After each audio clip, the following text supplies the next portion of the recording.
Hey guys, welcome back. It's Lucky here. So today I'm going to be doing something a little different. I normally make videos where I make tier lists of MMOs, and then I make other videos where I compare the populations of MMOs. But which MMOs am I actually going to be playing this year? That's the question we're going to answer today because, as the saying goes, actions speak louder than words. The first one we're going to talk about is Throne and Liberty. It's a brand new MMO. It's coming out here in the West in 2024. So as an MMO content creator, you know I'm going to be showing up to it. I was a big NCSoft fanboy once upon a time thanks to Lineage 2. This was like 2 decades ago, however. I was there, Gandalf. I was there 3,000 years ago. NCSoft was releasing MMOs with minimal cash shops and a subscription with no pay to win. It feels a bit like that version of NCSoft that made the NCSoft name popular here in the West is long gone, replaced by a leadership focus on mobile games or games monetized like mobile games. And this strategy was largely successful for NCSoft. It did a great job in the mobile game sector, but it feels like they forgot how to make a good PC game in the process. You can't monetize PC games like you do mobile games. We'll just go play a different game. Companies have had to learn this lesson the hard way over and over, and Throne and Liberty appears to be learning it in Korea as we speak. To NCSoft's credit, they did remove a lot of things that weren't going over well with the community, like the fact that it was originally going to be playable on mobile and it featured AFK leveling. To literally nobody's surprise, those things were about as popular as soggy toast. The unfortunate side of designing your game so that a bot would play it for you when you were AFK is that when you remove autoplay from the game, you still have an entire world that was designed and scaled for being botted. So, botters thrive. And thrive they have, with players complaining that the game is littered with rampant botting. Ironically, when I quit Lineage 2 way back in the day, it was because of botting. So it's sad to see NCSoft still really struggling with this problem 2 decades later. It would be tragic to see Throne and Liberty die to the same thing that killed Lineage 2 2 decades ago, because NCSoft was still unwilling to ban botters. As of right now, Throne and Liberty is slated to see its Western release in 2024. To be honest though, I won't be surprised if we see that delayed until 2025. With the game struggling the way it is right now, I just don't see them having a desire to launch the same year that Final Fantasy XIV and World of Warcraft are dropping expansions. This isn't a game that needs that type of competition. Between the botting and the pay to win, players have been leaving the game in droves in Korea. So why do I want to play this game? Well, for one, I'm hoping that they will fix these problems that are holding it back before it releases in the West. Ultimately, I just want one more fun MMO to play. Failing that, I want to investigate why the game is underperforming. Is it the gameplay? Is it the pay to win? Is it the botting? Is it all of the above? I'll be covering the game either way, hopefully to report back that they fixed the game and it's going to be worth playing.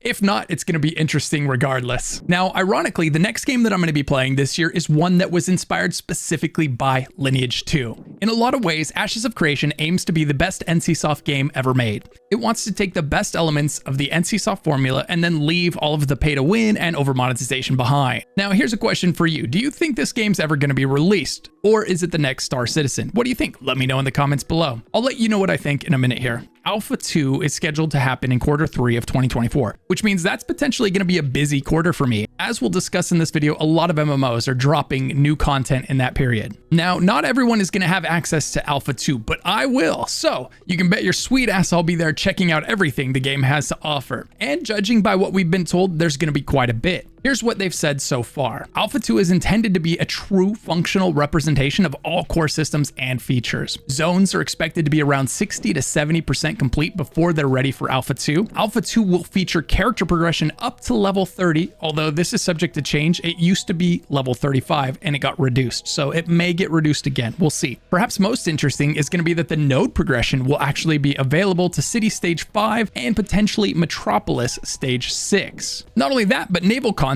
will be introduced as an Alpha 2 update. Now that sounds like quite a bit of content, and being that the game is PvP focused, I can actually see players sticking around for a while after they hit max level to engage in all of that fun PvP. Ashes is making a lot of massive promises, from its node system to its ship warfare. It's going to be a lot of work to deliver on these promises, but if it does, it's going to be a phenomenal game for the PvP MMO players out there. PvE players' mileage is definitely going to vary with this one, as it is a PvP MMO first and foremost. I'm excited to see what Ashes is able to deliver on, so I'll definitely be playing it this year when Alpha 2 drops. Ashes of Creation is easily my most anticipated PvP-centric MMO right now. Now, for a lot of people, fishing is their favorite part of any MMO, but let's be honest, fishing in MMOs leaves a lot to be desired. Fortunately, there's a solution. You can download and play Fishing Clash for free right now. You can fish in all kinds of locations, whether it's gorgeous tropical beaches like this one or jungle rivers like this one. It puts the fishing minigame in any MMO to shame. It's got RPG progression mechanics that allow you to upgrade your fishing rods, your lures, your fishing licenses, and more, so that you can keep on advancing and looking for those giant fish you only hear about in legend. You can even build and upgrade your own fishing village. This is legitimately an amazing fishing game, but don't take my word for it. It's so good, it's an official partner of Major League Fishing. It's also an official sponsor of the Angler of the Year Awards, including the $100,000 Bass Pro Tour Fishing Clash Angler of the Year. So what are you waiting for? Download Fishing Clash right now using my link in the description or the QR code on screen, and use my special gift code LUCKYGHOST to get a $20 value reward, including a unique avatar for free. To redeem the gift code, click the menu button in the top right and then click the gift codes button and enter code LUCKYGHOST. Don't forget to follow Fishing Clash on Instagram and Facebook to stay up to date on the latest news and fishing events. Shout out to Fishing Clash for being the sponsor of this video so that I can continue to bring you guys amazing content. Thanks for listening. Now let's get back to the video while you download Fishing Clash using my link and gift code LUCKYGHOST for those exclusive rewards to hunt down that monster fish lurking in the water. Another MMO that I'm excited to check out is DUNE Awakening. We don't have a release date yet, but it looks like we'll be able to get into early access of some sort and play this game here in 2024. DUNE Awakening definitely leans into survival elements, but the developers have said they wanted this to be a blend of MMO and survival. So it's gonna have long-form progression inside of a massive sandbox open world. The developers actually invited me to an event in Los Angeles, which I happily accepted. They told us a bit about the game, showed us some gameplay, and even let us watch an early screening of the new DUNE movie, Part 2, on the lot at Warner Brothers Studios. Just another cool thing that this job as a YouTuber has afforded me. The one complication was that while I was at this DUNE Awakening event, my brother's wife went into labor and gave birth to my first nephew, so I had to race out of the event to go see my brother and his firstborn before visiting hours were over for the day. So Funcom, if you see this, thanks for the cool experience, and sorry I had to bail. All in all, DUNE Awakening is looking incredibly ambitious. It's building on decades of experience in both the MMO and survival genres that the studio has. It's going to feature giant sandworms as a tension mechanic, meaning that you can't kill them. When they come, you have to run. And notice that I said when they come, not if. The worms will come. You can use thumpers to bait them away from you, or perhaps to bait them into your enemies. The game sounds like it will have a safe zone where you and your base are fairly safe, and this will allow for your long-form progression. And then outside of the safe zone, you'll also have the desert, where storms and shifting sands will come and completely change the landscape on a weekly basis. It's out there that you'll build forward operating bases and seek out the most valuable resources to take back to your main base. It's also out there where you're likely to kill or be killed by other players while hunting down those same resources. So far in all of the footage they've released publicly, they've shown a lot of panning shots of beautiful scenery and not a lot of actual combat that takes place. I'm guessing that's because they still have some polishing they want to do before they fully unveil the combat. So assuming that the combat comes together well, this game should be a lot of fun. It's got a great universe, it's got fantastic lore, and it just looks gorgeous. On top of that, it features some incredibly innovative systems, so count me in. The next MMO that I'm absolutely going to be playing in 2024 is Final Fantasy XIV. This has been one of my favorite MMOs for a long time, and it's going to be dropping its next massive expansion here in June of 2024. We don't have an exact release date yet, but they're hoping early summer. And so that's why we think June. Final Fantasy XIV has been on a roll lately, with its Endwalker expansion being its most popular yet. It even saw itself briefly pass WoW player numbers during its last expansion, dethroning the once thought untouchable king of the genre. Endwalker was also the end of the game's first massive 10-year story arc. That was in 2022. Now it's time for the 2024 expansion titled Dawntrail, which will be the beginning of a brand new story. Like I mentioned, we don't have an official release date for Final Fantasy's expansion just yet. We should be hearing about it soon, but we know that they're going to want to release it as early into the summer as possible and keep it as far away from WoW's expansion as possible. I'm really curious to see what direction they take the story in Dawntrail. The last story arc and all of its characters were with us for 10 years, so it feels like an almost impossible task to start a brand new story that fills the massive shoes left behind by Endwalker. So far, it already seems like Dawntrail is going to start off a lot lighter and happier than Endwalker, a heavy story full of loss and finality. This Final Fantasy expansion is also adding not 1, but 3 new classes to the game, which is just insane. No other MMO is going this hard on class additions, and I'm here for it, man. The classes being added are the Viper, the Pictomancer, and a limited class called the Beastmaster. Between Final Fantasy XIV's expansion and Elden Ring's DLC, June is going to be a fantastic month for gamers. The next MMO I'm absolutely going to be playing in 2024 is going to be World of Warcraft. This is going to be a really big year for World of Warcraft because it's bringing its old leader back, Chris Metzen. The 2024 expansion will be our first chance to see if Chris Metzen has got the ability to shake up this 20-year-old MMO in a significant way. World of Warcraft's 2024 expansion will be the beginning of the War Within saga, the first of 3 planned expansions. Dragonflight was already a massive step in the right direction after the disappointing Shadowlands expansion. I had a good time with dragon riding, it was well executed. I also enjoyed the raiding in WoW for a couple of months, which is longer than I tend to stick around in MMO these days, just because I have so many to cover. All in all, I was very satisfied with Dragonflight, so I'm really looking forward to what Metzen has planned for the War Within saga. Now, I'm not excited about the fact that they're going to be charging us $100 to play the expansion on launch day, with the people who choose not to pay the extra fee having to start a few days later. That just feels gross, and it really feels like something that should have stopped being a thing after Bobby Kotick left. But maybe he wasn't the problem after all. Time will tell. Regardless, I really hope WoW is able to deliver something exciting and fresh. These new ascendancies that it's going to be including sound really interesting for each class. That could add some variety to the game, some much needed variety. But I would be lying if I said I wasn't really secretly hoping for a World of Warcraft 2 to be announced, or even a World of StarCraft. I'm just ready for something new here. The next MMO I'm going to be checking out in 2024 is Elder Scrolls Online, because they have an expansion titled Gold Road that's launching on June 3rd. After Diablo 4 dropped on the same week as their expansion last year, this year the developers are likely praying that Final Fantasy's expansion doesn't launch on top of it. This expansion is being called Gold Road, and it's going to be a continuation of the story that started in Necrom, last year's expansion. Of course, if you didn't play Necrom, you'll have no problem jumping right in, as they've tried to design the game in a way that you can play it in any order, and it still kind of makes sense. The big feature that this expansion is going to be adding is that it's going to be adding scribing, which is a MMO version of spellcrafting from Oblivion. It's also going to be adding all of the usual chapter expansion items like new zones, new delves, world bosses, and a new trial. This year, ESO has been celebrating its 10-year anniversary, so it's been going pretty ham with login rewards, and I'm curious to see what other big things they have up their sleeve. Scribing is definitely one of the most interesting things ESO has added to date, so I'm definitely going to hop in and check that out. The next MMO I definitely hope to check out in 2024 is Guild Wars 2. It used to be that Guild Wars would drop an expansion every 3 years or so, but recently they changed their formula, so now they're dropping an expansion every year instead of doing the expansion with Living World seasons in between it.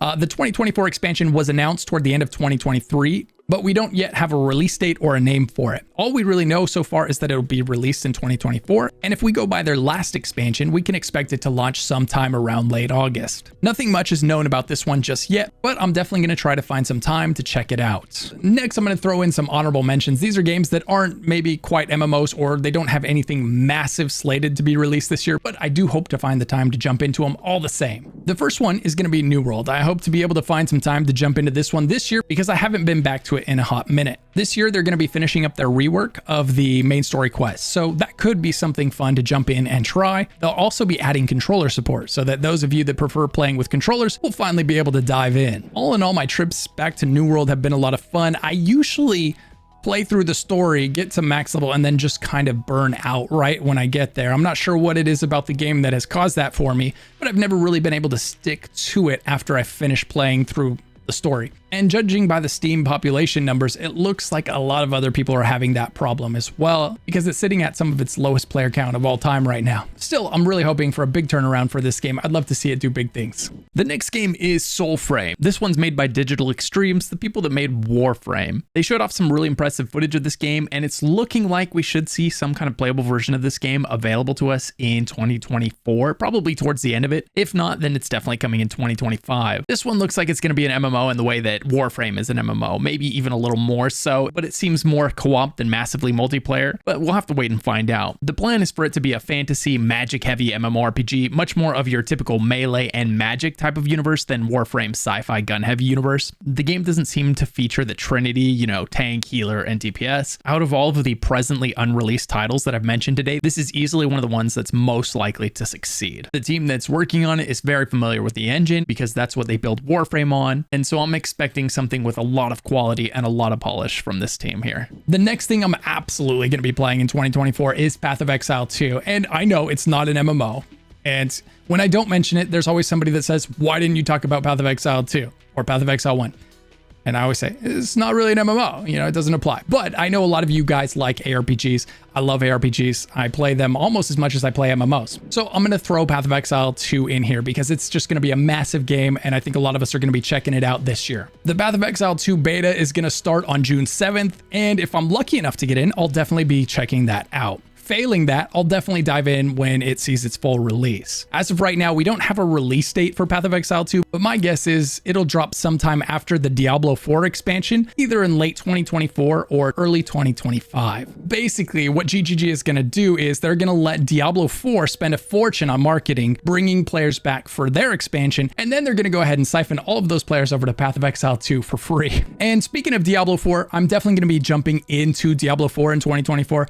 If nothing else, I'm absolutely going to be checking out the itemization rework that they're doing. I hope it's massive. I hope it's way more thorough than I think it's going to be. The way that legendaries in Diablo 4 have basically become the equivalent of sets in Diablo 3 has definitely become a problem with itemization. I hope they do a massive rework that addresses that. But even if they somehow fail to address itemization correctly, I think that it'll be really fun to play through the expansion story, because the campaign in Diablo 4 was probably my favorite part of it. It was the one piece where you could tell they actually spent all their time on it and it was complete. Hopefully Vessel of Hatred is a turning point for Diablo 4 in the same way that Reaper of Souls was a turning point for Diablo 3. It's the next big chance for the developers to change the sentiment in the community right now, and they really need a win. How long I'll stick around after I complete the campaign in Vessel of Hatred, well, that's to be determined. That's really going to depend on stash space and the itemization rework. If those two things aren't addressed, then I'll probably bounce off the game right after I play through the campaign. And since I've talked about two other ARPGs, I'm going to go ahead and throw Last Epoch in here.